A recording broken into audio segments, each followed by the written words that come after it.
Cela fait presque une année que nous sommes arrivés ici. Je dois faire des efforts pour me souvenir de notre vie à Lens, tellement elle me semble loin. Je porte maintenant des sabots qu'un voisin m'a fabriqués pour ne pas user mes souliers. Au début, cela grattait un peu, mais je me suis habituée. L'idée est venue d'une conversation avec le maire, en fait, qui avait envie de rendre un petit peu plus vivant cette cérémonie qu'on fait tous les ans.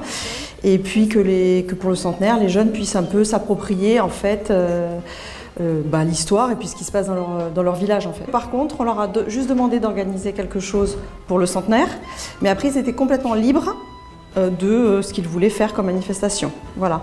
Et lors d'un premier rendez-vous, ils ont tous lancé leurs idées, ils ont voté pour aboutir au projet d'aujourd'hui. Ensuite, on s'est donné des missions pour faire des recherches. Puis ensuite, une seconde fois, on s'est rassemblés pour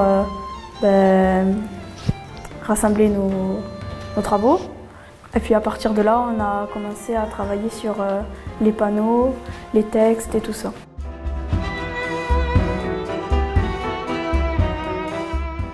Voilà, donc en fait, on a un peu les enfants et les jeunes ont cherché un peu dans les familles tout ce qui pouvait avoir trait à la Première Guerre mondiale.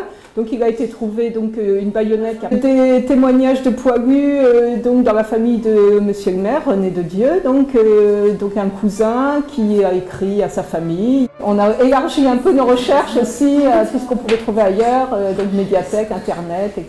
Voilà.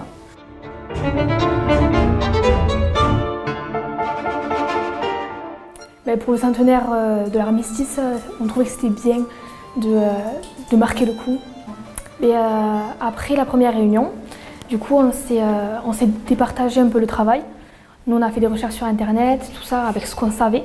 Et du coup, les petits, par exemple, ils ont fait par rapport à la lettre, voilà, de la petite que son père est parti à la guerre. Du coup, avec tout ce qu'on savait déjà, on s'est étalé le travail. L'histoire de la guerre, ça m'intéresse. Et pour rendre hommage aux personnes qui sont mortes. Les chasseurs sont partis et la forêt est pleine d'écureuils et de lièvres.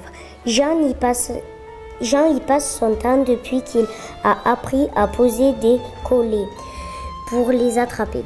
Maman a peur qu'il ne se retrouve une journée nez à nez avec un sanglier.